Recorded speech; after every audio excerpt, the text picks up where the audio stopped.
at the road, have fun in the wind in our hair. Our Fords hitting highway miles without a care. That Cougar's rolling right behind, feeling like home. Two hearts and four wheels made to roam. From mountain peaks to the ocean breeze, we're chasing sunsets through the evergreens. Every sunrise is a brand new scene. Just Brenda and John living the dream. We're fellers finally free, rolling through this land of liberty. From red rock canyons to the old pine trees, living life the way it's meant to be.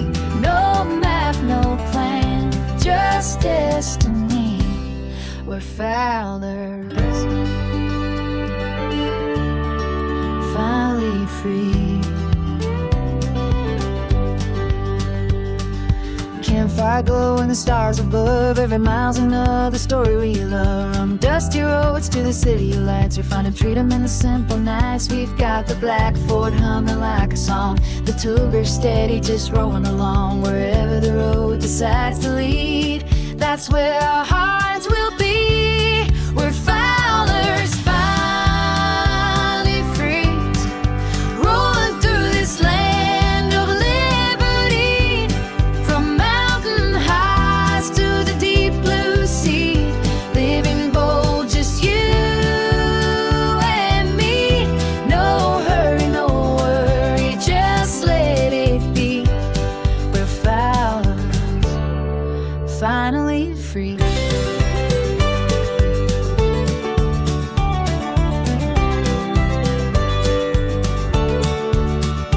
Through the Rockies, down Route 66, life's too short to not get your kicks. Every mile marker's a memory made, and we ain't looking back, no plans to fade. We're fowlers finally free, taking on this great big dream. From desert sands to the smoky peaks, adventure's calling, that's all we need. Together forever, that's the key. We're fowlers finally free. Yeah, Brenda and John finally free. Out here living wild and happy, just you, me, and the open road, finally free.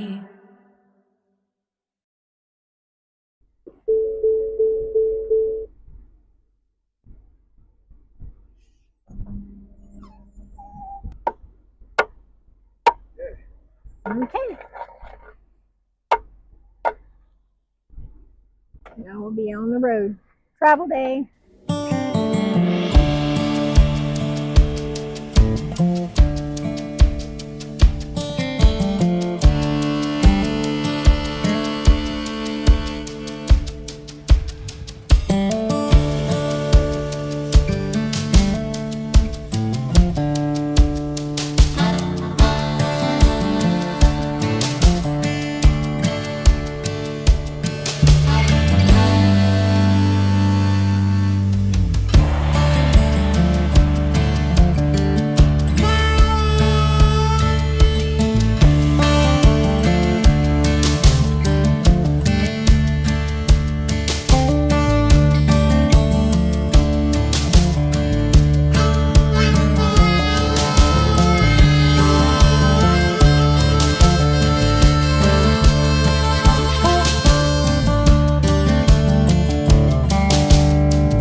And just like that, we're on the road again. What's up, people? So I forgot that we probably need to update you. We had a little bit of an issue yesterday. When we went in the dark, when everything went black and we lost power, we did not realize that there was actually something wrong with the inverter. So we tried to turn the inverter back on, and The switch, I think it's the switch. And it is the breaker switch. The breaker switch is not working. We think it's just the breaker Cheap switch. Chinese thing. Anyway, so we're going to order a new one of those and see if that works, and if not, I guess. But what happened is the batteries they're detected at a low voltage, and all the 12-volt system automatically will not come on, is to protect the lithium batteries. We still had AC in the trailer because we had a Jackery going. But what we did last night is, I mean, it was cold this morning, 19 degrees when I got up. The heaters for the freshwater tank and the gray black tank, we didn't actually put them on last night, and those things really use a lot of power. I was looking at it, and it was saying like a 75-gallon pulls like 11.8 amps. The Jackery would have, it should have, powered them up, because what we did different too was I had that thing completed at 100%, and I had the house batteries at 100%. Boom, I woke up, I still had 70% on the Jackery, and we were at 94% on the house batteries, because the only thing that runs off the house batteries at that time is going to be the refrigerator. Yeah. I mean, I guess it was a little bit of a risk not turning on the tank heaters, but considering that it only drops below freezing for a part of it, it's not like it's, 8 hours of below freezing temps. So we were fine. Nothing was frozen this morning. So we'll. Yeah, it's kind of rare that we go out boondocking in the cold. Normally we'd be in full hookups anyway. But we got us out of the house for a couple days, right? Yeah. And like I said, we're kind of looking more for just an overnight, situation. Yeah, in that scenario. In that scenario, we're not looking to go. I mean, we like our full hookups. we're not looking to boondock for long periods of time or anything like that. So. But if we do, and the thing is, by having the Jackery for us, you're out there dry camping. But guess what? We can still use a microwave. She can use her blow dryer and whatnot, Yeah, and say that you are on the road and you want to stop at a rest area and you have leftovers or something from the night before that you want to heat up. You can just pop that Jackery in and run your microwave and all that. So, and technically you can run your air conditioner too. I don't know how cool it would be if you ran it for like an hour, because it's not gonna. How long do you think it would go? 2.5 hours. 2.5 hours. So I mean, you could run it for like an hour and do that, but we're not usually at the rest areas that long, where I think you would see a benefit. Although we have been in hot weather, when we had a Raptor, I used to be able to flip on the generator from the cab of the truck and have the air conditioner going all automatic. So when we got in there, it was already cool. So, but this is a little different scenario. This trailer's got all the bells and whistles that the Raptor had. So. That's the advantage of a Class A. See, if we were in a Class A, it would be simple. I could be driving and I could tell her, hey woman, go make me a sandwich. That's what everybody always says. We thought about a Class C. We really did. When we first were looking, we had sold Sandstorm. Yeah. And we didn't really like the Sandstorm, and it really was not convenient. It was only a 28. We had sold a home, and we were living temporarily in the Sandstorm for a couple months, and it was in November. It was cold. There just is no heat in that back garage area where you're living. There was one vent. One vent. So it was cold. So we had sold that right away, and we were thinking maybe we'll go Class C. So we originally started looking for like a Class C motorhome, and there's pros and cons to everything. Yes, everything's convenient. You could just stop, pull over, but you need a tow vehicle if you want to go somewhere. So there was a lot of just things that you had to think about. So we only started looking at the small Class A's, And those kind of fit what we wanted more, a little bit more luxurious and things, but once again, still needed a tow vehicle and all that. And, you know, and it sounds like flat towing is probably the best way to go. So you're looking at specific cars that you have to purchase.